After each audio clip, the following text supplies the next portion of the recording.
दोस्तों, कहते हैं कि इंसान और जानवर के अंदर सिर्फ सोच का फर्क होता है। दरअसल जब इंसान कोई काम करता है तो उसे पता होता है क्या अच्छा है, क्या बुरा है, कौन भाई है, कौन बहन है, किसके साथ क्या करना है, क्या नहीं करना है। जबकि जानवर में ये समझ और ये खासियत नहीं होती और उसे ये पता ही नहीं होता कि वो किसके साथ क्या कर रहा है, सामने वाला कौन है, अच्छा क्या है, बुरा क्या है। इंसान और जानवरों में सोच को देखते हुए ही उनमें फर्क महसूस किया जाता है। आज की कहानी में भी जो मैं आपको सुनाने जा रहा हूँ कुछ ऐसा ही होता है। देखने में तो वो इंसान जैसे लगते हैं, लेकिन ये लोग इंसान के रूप में दरिंदे और भेड़िए हैं। उन्होंने बिल्कुल भी नहीं सोचा और ना ही ये समझा कि वो जो करने जा रहे हैं वो तो जानवर, दरिंदे या भेड़िए ही कर सकते हैं। किसी इंसान को भंबोड़ना या नोचना ये तो सिर्फ जानवरों का ही काम हो सकता है, इंसानों का तो नहीं। दरअसल गाड़ी 7 घंटे तक लगातार हाईवे पर दौड़ती रहती है। उसमें जो लड़की बैठी हुई थी वो लगातार चीख रही थी, चिल्ला रही थी और उसके चीखने और चिल्लाने की आवाजों को बंद करने के लिए, शांत करने के लिए गाड़ी के अंदर साउंड बहुत तेज कर दिया जाता है ताकि चीखों की आवाज इस साउंड में दब के रह जाए। हालांकि क्राइम को कितने भी शातिर तरीके से क्यों ना किया जाए, क्राइम कभी छिपता नहीं है। दोस्तों, आज की जो सच्ची घटना मैं आपको सुनाने जा रहा हूँ ये सच्ची घटना है उत्तर प्रदेश की राजधानी लखनऊ की, और इसी लखनऊ का एक थाना लगता है वजीरगंज। दरअसल ये घटना तो 5 दिसंबर 2023 को होती है, लेकिन उस लड़की ने अपने परिवार वालों को समय पर नहीं बताया और समय पर ना बताने की वजह से ही कई दिन ऐसे ही बीत जाते हैं और 10 दिसंबर 2023 को वो लड़की अपने परिवार के साथ थाने पहुंचती है। और वजीरगंज थाने जाने के बाद उसके ऊपर जो कयामत 5 दिसंबर को गुजरी, जब उसने उस कहानी को बयान किया तो उस घटना को बताते हुए उस लड़की का रो रो कर बुरा हाल हो जाता है। दरअसल वो लड़की बताती है कि वो इस शहर के एक नामी गरामी कॉलेज में पढ़ती है और उसकी उम्र लगभग 19 साल के करीब है। उसके पिता पीसीएस अधिकारी हैं जिनकी पोस्टिंग लखनऊ के अंदर ही है। वो लड़की केजीएमयू जो कि एक मेडिकल कॉलेज है और उस मेडिकल कॉलेज में एक मानसिक चिकित्सालय भी है। वहाँ पर वो लड़की कई महीनों से लगातार जाया करती थी ताकि अपने दिमाग का इलाज करा सके, क्योंकि उस लड़की के साथ कोई प्रॉब्लम, कुछ स्ट्रेस था। उस स्ट्रेस को ही खत्म करने के लिए वो लड़की केजीएमयू में जाया करती थी। और एक दिन यानी कि 5 दिसंबर 2023 को जब वो डॉक्टर के पास जाती है, उसका अपॉइंटमेंट था, तो अपॉइंटमेंट के बाद वो जैसे ही केजीएमयू से बाहर निकलती है, बाहर निकलने के बाद वहीं पर चाय की टपरी होती है। उस चाय की टपरी पर बैठकर वो अक्सर चाय पिया करती थी, क्योंकि कई बार ऐसा होता था जब वो वक्त से पहले उस मेडिकल कॉलेज में पहुंच जाया करती थी तो वक्त बिताने के लिए उस चाय की टपरी पर भी बैठ जाया करती थी। इसलिए चाय की दुकान पर उसका आना जाना होता था और इस चाय की टपरी को चलाने वाले का नाम सत्यम मिश्रा होता है। ये लड़की सत्यम मिश्रा से कहती है कि भैया एक चाय बना दो, और सत्यम मिश्रा जैसे ही चाय बनाने लगता है तभी वो लड़की कहती है कि भैया मेरा मोबाइल बिल्कुल डिस्चार्ज हो चुका है, यानी मेरे फोन की बैटरी खत्म हो चुकी है।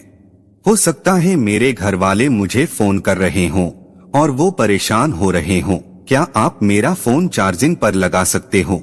उसने कहा कि दीदी कोई दिक्कत नहीं, कोई परेशानी नहीं है, आप मुझे अपना मोबाइल दीजिए, मैं सामने ये जो एम्बुलेंस खड़ी हुई है इस एम्बुलेंस में तुम्हारा मोबाइल लगा देता हूँ। जितनी देर में आप चाय पियोगी उतनी देर में काफी हद तक मोबाइल चार्ज हो जाएगा कि अगर किसी का फोन आएगा तो आप उसे रिसीव कर सकती हैं, बाकी आप घर जाकर कर लेना। उस लड़की को तसल्ली थी, उसे वहाँ पर कोई डर नहीं था, क्योंकि वो पिछले कई महीनों से यहाँ आ रही थी और जब भी आती थी तो यहाँ सत्यम मिश्रा के पास आकर चाय भी पिया करती थी। और आज भी ठीक वैसे ही होता है। वो लड़का यानी सत्यम मिश्रा उस लड़की को लेकर पास में ही खड़ी एम्बुलेंस के पास जाता है और उस लड़की के मोबाइल को चार्जिंग पर लगा देता है।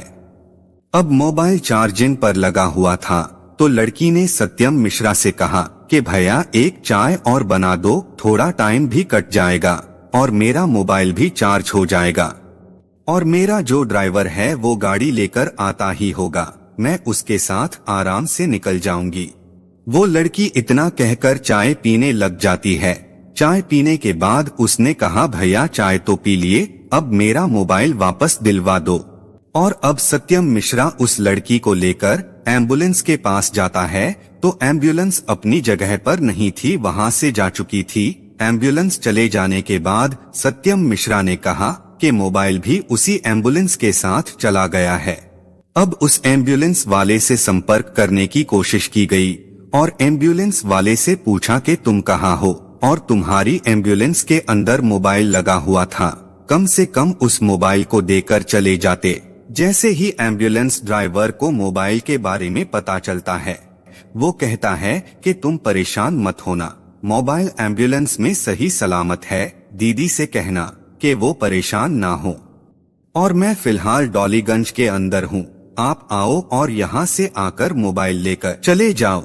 अब जैसे ही सत्यम मिश्रा उस लड़की को लेकर डॉलीगंज पहुँचता है तो डॉलीगंज जाने के बाद पता चलता है कि अब एम्बुलेंस डॉलीगंज में नहीं है, एम्बुलेंस वहां से जा चुकी थी। लेकिन वहां पर एक और लड़का मिलता है और ये लड़का जो यहाँ पर मिलता है वो कुछ देर पहले इस सत्यम मिश्रा की चाय की दुकान पर ही चाय पी रहा था। उस लड़के को देखकर उस लड़की ने कहा कि ये भैया तो अभी चाय की दुकान पर थे।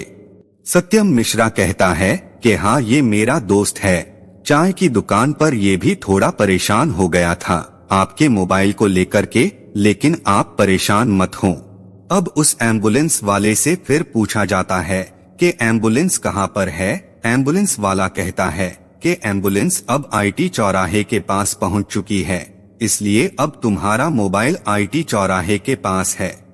और इसी वक्त वहाँ पर एक वैगनार कार आती है और इस वैगनार कार में उस लड़की को बिठाया जाता है और कहा जाता है कि आईटी चौराहे तक चलते हैं और वहां चलने के बाद तुम्हारा मोबाइल तुम्हें मिल जाएगा, आप परेशान मत हो। अब तो वैसे भी तुम्हारा मोबाइल काफी हद तक चार्ज हो गया होगा। अब गाड़ी के अंदर 3 लोग बैठ जाते हैं। एक लड़का वो जिसका नाम सत्यम मिश्रा होता है, दूसरा लड़का जिसका नाम असलम होता है जो कि बाजार खाला एक जगह लगती है वहां का रहने वाला होता है, और तीसरा लड़का जो अभी अभी कार लेकर आया था जिसका नाम सुहेल होता है और वो भी बाजार खाला का ही रहने वाला होता है। 3 लड़के एक लड़की। अब ये लोग आईटी चौराहे की तरफ चल देते हैं, लेकिन जैसे ही आईटी चौराहे की तरफ जाते हैं तो वहाँ भी एम्बुलेंस नहीं होती है। अब लड़की थोड़ा परेशान हो जाती है, वो अभी तक समझ नहीं पा रही थी कि ये हो क्या रहा है। शायद ना समझने की यही वजह रही होगी क्योंकि वो लड़की मानसिक तनाव की मरीज थी और उसका इलाज भी चल रहा था। खैर एम्बुलेंस आईटी चौराहे पर भी नहीं मिलती तो उन लड़कों ने कहा कि वो जो बाराबंकी की तरफ जो रोड है वो एम्बुलेंस उधर की तरफ गई है, चलो अब उस रोड की तरफ चलते हैं। अब उस वैगनार कार में उन 3 लड़कों के साथ वो लड़की चली जाती है और बाराबंकी की तरफ जाते हुए उनको एम्बुलेंस के पीछे फिरते काफी वक्त हो चुका था, यानी कि कई घंटे बीत चुके थे और उस लड़की को भूख भी लग रही थी। तभी सत्यम ने कहा कि अगर दीदी आपको कोई एतराज ना हो तो क्या आप हमारे साथ कुछ खा सकते हो, तो थोड़ा खा लो, उसके बाद फिर आपका मोबाइल भी जल्दी ही मिल जाएगा। अब ये तीनों लड़के उस लड़की को ढाबे पर लेकर जाते हैं। वहां जाने के बाद वो खाना खाने लग जाते हैं, तो खाना खाने के बाद उस लड़की को वापस कार में लेकर आते हैं और जैसे ही वो लड़की कार में आती है तो उस लड़की को लगता है कि खाना खाने के बाद उसकी हालत पहले जैसी नहीं रही, बल्कि उसे ऐसा लग रहा था जैसे उसे नींद आ रही हो। यानी उस लड़की को खाने के साथ कुछ पीने की ऐसी चीज दी गई थी जिसमें नशीला पदार्थ मिला हुआ था और उस नशीले पदार्थ से ही उस लड़की की हालत अब पहले जैसी नहीं रही थी। तभी उन लड़कों ने उस लड़की के साथ बदतमीजी करना शुरू कर दिया। उस लड़की ने विरोध करना शुरू किया और जैसे ही उस लड़की ने विरोध किया तो उन्होंने गाड़ी के शीशे ऊपर चढ़ा दिए और अब गाड़ी पूरी तरह से साउंड प्रूफ हो जाती है। लेकिन उनको लगा कि शायद अब भी हल्की हल्की आवाज बाहर जा रही है और इसी बीच में उन्होंने कहा कि इसकी आवाज को दबाने के लिए उन्होंने उस गाड़ी में जो साउंड लगा हुआ था उस साउंड में तेज आवाज में गाने सुनना शुरू कर दिए और वो गाड़ी हाईवे पर दौड़ना शुरू हो जाती है। अब गाड़ी हाईवे पर दौड़ती जा रही थी और उन्होंने चलती कार में लगातार उस लड़की से बारी बारी गंदा काम करना शुरू कर दिया, बलात्कार करना शुरू कर दिया। और जब तक उनका दिल नहीं भरा तब तक वो बारी बारी से ये घिनौना काम करते रहे। बताया जाता है कि लगभग 6 या 7 घंटे तक वो गाड़ी हाईवे पर दौड़ाते रहे और उनका जब तक मन नहीं भरा वो उसके शरीर से इसी तरह बारी बारी खेलते रहे थे। और फिर उस लड़की को 7-8 घंटे के बाद मुंशी लाल एक जगह है वहाँ पर उसे छोड़कर भाग जाते हैं।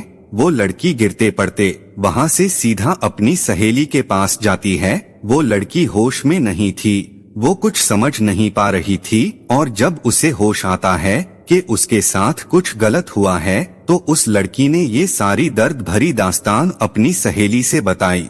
सहेली ने कहा कि अगर ये बात लोगों को पता चलती है या परिवार वालों को पता चलती है तो बहुत ज्यादा समस्या हो जाएगी, प्रॉब्लम हो जाएगी।